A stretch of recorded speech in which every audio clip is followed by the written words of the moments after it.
tentang mengobati penyakit yang ada di dalam hati kita.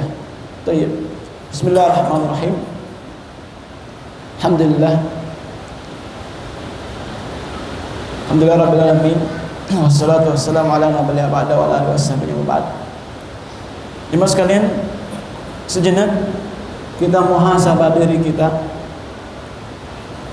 terhadap selama hidup kita di dunia ini, menginjakkan kaki kita di permukaan bumi ini, dalam pergaulan sehari-hari, pergaulan kepada pemerintah, pada keluarga, masyarakat, istri dan anak-anak kita muhasabah. Rasulullah SAW bersabda terkait dengan materi kita ini, ya, ala inna fil jasad mudghah. Di dalam tubuh itu ada segumpal daging. Ila salaha salah jasadul kullu. Ketika segumpal daging itu baik, maka baiklah seluruh tubuh. Wa isa fasada fasajada kullu. Ketika rusak segumpal daging itu adalah rusaklah seluruh tubuh. Ala wahiyya al-qalb. Ketahuilah itu adalah hati. Hati adalah raja dari seluruh tubuh. Ya, raja dari kaki kita. Ya, raja dari tangan kita. Semua yang ada pada diri kita adalah pasukannya. Tergantung rajanya mau ke mana. Tergantung perintah sang raja, pasukan akan kemana. Yang menggerakkan tangan kita kemana, yang menggerakkan mata kita melihat apa, yang menggerakkan mulut kita mengucapkan sesuatu apa, itu dari hati kita. Jadi bisa digambarkan ya mas kalian, bagaimana perilaku seseorang, karakter seseorang, mengukur hatinya baik atau tidaknya. Lihatlah tingkah lakunya, lihatlah bagaimana ucapannya, ya, lihatlah bagaimana perkataannya. Itulah hatinya, ya. Makanya jadi sama sekalian, Allah dalam hadis juga dijelaskan bahwa innallaha la yanzur, sungguhnya Allah tidak melihat ila suwarikum, kepada bentuk tubuh kalian, cantik, jelek, hitam, putih, kuat, lemah dan seterusnya. Walakin yanzur ila a'malikum wa qulubikum. Bukan, tapi Allah melihat amalan-amalan kalian dan apa yang ada di dalam hati kalian. Itulah nilai Allah Subhanahu wa taala. Sebagaimana firman Allah Subhanahu wa taala, inna akramakum indallahi atqakum. Yang paling mulia di antara kalian adalah yang paling bertakwa. At-taqwa hahuna. At-taqwa hahuna. Takwa itu dalam hati. Ya. At-taqwa dalam hati. Sebagaimana firman Allah Subhanahu wa taala, yauma la yanfa'u malu wala banun, pada hari tidak bermanfaat harta dan anak-anak, illa man atallah biqalbin salim, kecuali yang datang kepada Allah dengan hati yang selamat. Artinya apa jemaah sekalian? Di hari kiamat seluruh harta yang kita kumpulkan, ya, selama hidup di dunia ini tidak akan berada manfaatnya di hari kiamat kelak. Apapun itu, berapapun banyak anak kita, ya, tidak akan bermanfaat di hadapan Allah Subhanahu wa taala, kecuali yang datang kepada Allah dengan hati yang salim, hati yang selamat. Apa makna selamat? Siapa yang bisa menjamin dirinya selamat? Siapa menjamin dirinya awal dia bersih dari dosa? Yang datang kepada Allah hanya yang selamat hatinya, ya, selamat hatinya. Maka ini dimaksudnya sekalian bahwa ingat bahwa hati seorang, dijelaskan para ulama, terbagi tiga. Hati yang sehat, yang salim, itulah hati yang selamat dari syirik, hati yang selamat dari riya, dari hasad, dari sombong, kibar dan seterusnya. Siapa yang bisa menjamin diri jemaah sekalian? Yang pertama, penyakit hati yang harus kita waspadai dan selalu kita harus waspadai adalah riya dan sum'ah. Itu penyakit hati, ya, penyakit hati, riya dan sum'ah. Riya ingin dilihat melihat kita supaya bagaimana dipuji oleh orang lain dalam hal keadaan apapun. Sum'ah, kita memperdengar-dengarkan amalan kita supaya apa? Untuk dipuji, mendapat pujian. Jarang sekali orang selamat darinya, ya ikhwah. Hatta orang berilmu pun khawatir terhadap dirinya terhadap masalah riya. Artinya apa ini? Ikhlasun niyah. Ini yang paling penting dalam kehidupan kita. Ikhlasun niyah, ikhlaskan niat kepada Allah Subhanahu wa taala. Dalam perkara kehidupan kita, insya Allah kita selamat. Mulai bangun kita bismillah, ya, karena Allah Subhanahu wa taala. Kita ngajar karena Allah, kita bekerja karena Allah, ya. Artinya seluruh aspek kehidupan kita karena Allah Subhanahu wa taala. Jangan kita mencari pujian manusia, ya, karena ini perkara berat. Itu yang pertama jamaah sekalian, adalah riya. Penyakit hati yang paling berbahaya adalah riya. Itu akan menghembuskan amalan kita. Ya, muhasabah berapa banyak amalan kita ikhlas karena Allah Subhanahu wa taala. Kalau antum bisa berusaha sembunyikan amalan kita, karena inilah amalan yang paling ikhlas. Sebagaimana amalannya wanita pelacur, ya, kisah Bani Israel yang memberikan minum kepada seekor anjing. Siapa yang melihatnya dia? Tidak ada yang melihatnya kecuali Allah Subhanahu wa taala dan anjing tersebut. Dengan demikian, dengan sebab itu Allah ngampuni dosanya. Sebab karena apa? Ikhlas. Mencari pujian kemana? Mencari pujian pada anjing nggak mungkin. Nggak mungkin. Ya diampuni dosanya karena ikhlas. Ini jamaah sekalian, riya. Yang kedua, harus kita waspadai jamaah sekalian dalam hal ini adalah hasad. Apa itu hasad? Iri hati. Senang melihat orang susah, susah melihat orang senang. Ini jemaah sekalian. Jika ada di antara kita di sini jemaah sekalian, ya ikhwah sekalian, kalau ada saudara-saudara kita mendapatkan nikmat dari Allah Subhanahu wa taala, diberikan nikmat oleh Allah, tambah rezeki, seumpama beli mobil, ya, beli motor, beli rumah, ya, tokonya masya Allah bertambah, tanpa ada rasa gembira, ikut gembira, senang kepada saudara kita, tandai hati kita masih punya hasad. Ini ya mas sekalian. Jika ada tetangga kita membeli mobil, membeli masya Allah, tambah rezekinya, apapun nikmat itu, kalau tidak ada hati gembira, senang ikut kepada apa yang diterima, yang didapatkan saudara kita, tandai hati kita masih punya hasad. Karena Rasulullah bersabda, la yu'minu ahadukum hatta yuhibbu hatta yuhibbu ma yuhibbu li nafsi. Ya, tidak beriman seseorang sampai dia mencintai apa yang dicintai dirinya sendiri. Makanya mas sekalian ini, maka ketika saudara kita mendapatkan kenikmatan, ikut bergembira, ikut senang, puji Allah Subhanahu wa taala. Sebaliknya, ketika saudara kita mendapatkan musibah, ya, penderitaan, mendapatkan apapun dari kesusahan dunia, kalau tidak ada rasa iba, ya, rasa ikut merasakan bagaimana penderitaan mereka, bahkan kita bergembira di atas penderitaan mereka, na'udzubillah min dzalik. Ini hasad. Apa yang menyebabkan iblis benci kepada Adam alaihissalatu wassalam? Hasad. Apa yang menyebabkan Qabil dan Habil saling membunuh? Hasad. Apa yang menyebabkan saudara Nabi Yusuf alaihissalatu wassalam, ya, sampai Nabi Yusuf diusir? Apa yang menyebabkan? Hasad. Iri hati. Ini jemaah sekalian. Jika ada yang menjadi persoalan yang bermasalah adalah ketika ada seseorang di antara ahli ilmu saling hasad di antara satu sama lain, musibah. Ini musibah.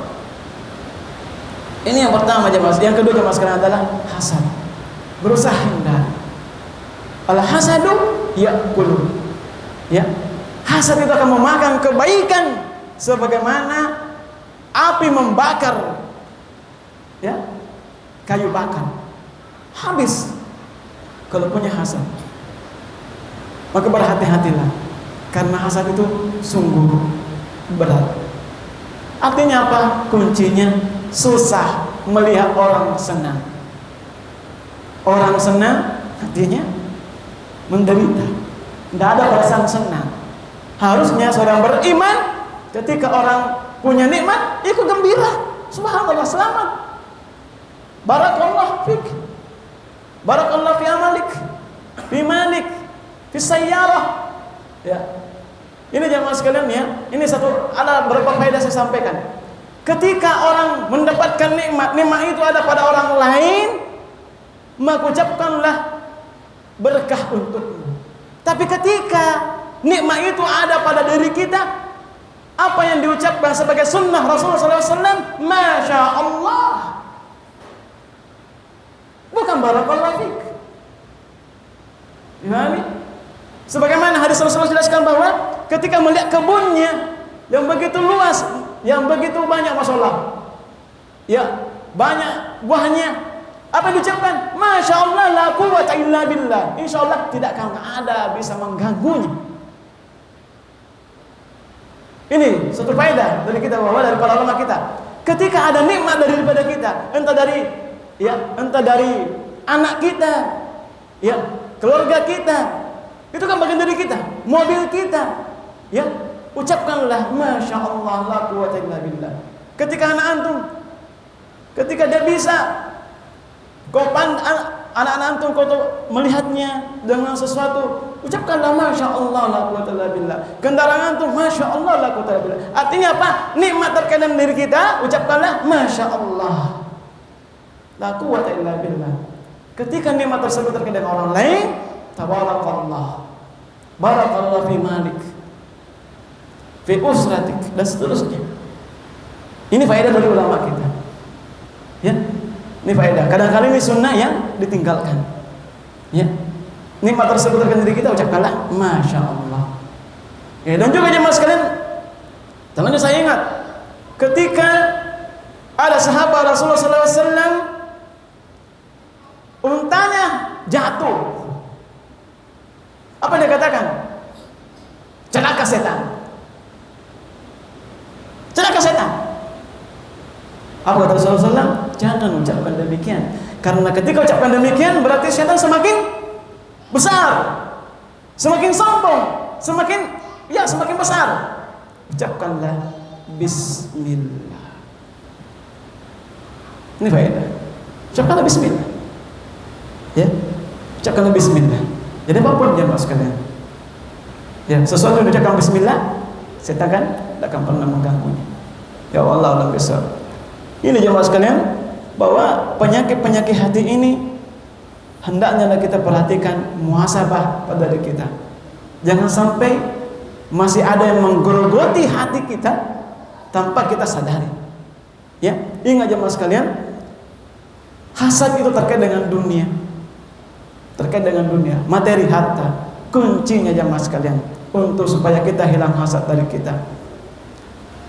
Semua nikmat yang ada pada diri kita datangnya dari Allah Subhanahu wa taala. Bukan karena kita pintar, bukan karena kita punya kedudukan dan seterusnya, tapi itu karena Allah. Wa ma bikum min nikmatin fa min Allah. Datangnya dari Allah. Itu rezeki dari Allah. Dan ingat, rezeki itu tidak ada artinya salah alamat. Jangan pernah iri sama orang lain. Tidak ada salah alamat. Ya, apa yang didapatkan orang lain, hari insya Allah itu miliknya dia, haknya dia, jatahnya dari Allah. Tidak mungkin kita miliki. Dan ini saya sampaikan jemaah sekalian, bahwa demikian juga sama dengan amalan-amalan. Jangan pernah iri. Ada orang yang dimudahkan ketika dia salat lain, tapi tidak dimudahkan dia salat lain, tapi dimudahkan dia berpuasa. Ada yang dimudahkan dia sedekah, ada yang dimudahkan dia qiraah Al-Quran. Ya, artinya apa? Amalan itu sudah dibagi sesuai dengan kemampuannya seseorang. Jelas ini. Demikian juga harta. Demikian juga harta. Allah sudah bagi-bagi sesuai dengan takdirnya, kadarnya. Ada yang cocok diberi rezeki yang banyak, dia bisa bersedekah. Ada yang tidak cocok. Semua Allah atur, Allah yang Maha tahu. Tidak pernah iri. Jadi jangan pernah ketika nikmat hilang dari kita, tidak usah menyesal, tidak usah bersedih hati, karena itu adalah semua dari Allah, kembali kepada Allah. Ya. Dan jangan pernah iri apa yang ada pada orang lain, karena itulah haknya orang lain.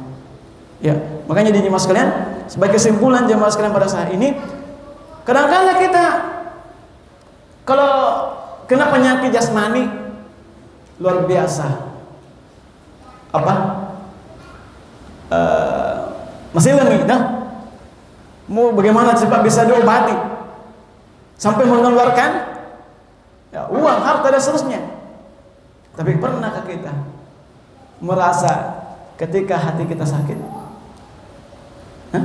Ketika hati kita punya penyakit, pernah ada usaha untuk mengobatinya? Sebagaimana ketika sakit jasmani, sakit kepala, minum paracetamol. Ya? Kalau sakit hati, apa yang ada dalam hati, pernah ada usaha untuk mengobatinya, mengeluarkan harta dan seterusnya? Ya, untuk menandai jamaah sekalian, hati kita sedang sakit gampang sekali. Ya, hati itu terbagi tiga. Ada yang sehat, masya Allah. Sebagaimana dengan tubuh yang sehat, semua nikmat dimakan. Yang pahit terasa pahit, yang manis terasa manis. Ya, tapi kalau hati, artinya tubuh sakit, yang manis terasa pahit. Pahami? Kalau sakit tubuh berarti yang manis terasa pahit, apalagi memang pahit terasa pahit. Demikian juga hati. Kalau hati sedang sakit, berat.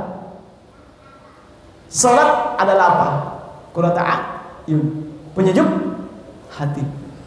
Ketika salat berat, malas, tandai hati sedang sakit. Malas mendengarkan ceramah, malas membaca Al-Quran, malas beribadah, udah, tandai hati sedang sakit. Itu pun alhamdulillah kalau masih merasa. Tapi kalau tidak ada rasa, sawa'un alaihim a'anzartahum allam tunzirum la yu'minun. Sama orang mati. Kalau sudah mati, pasti tidak ada rasa itu. Jasadnya mati. Ya kan? Kalau hati sudah tertutup mati, udah tidak ada manfaat. Makanya ya mas kalian, berusahalah untuk mengobati hati kita kembali kepada Allah. Berusaha. Dan obat yang paling mujarab, yang paling dahsyat, sebagaimana Allah berfirman, "Wa nunazzilu minal Qur'an ma huwa shifaa wa rahmah." Ya, kami turunkan Al-Quran, itu adalah syifa, penyembuh, obat.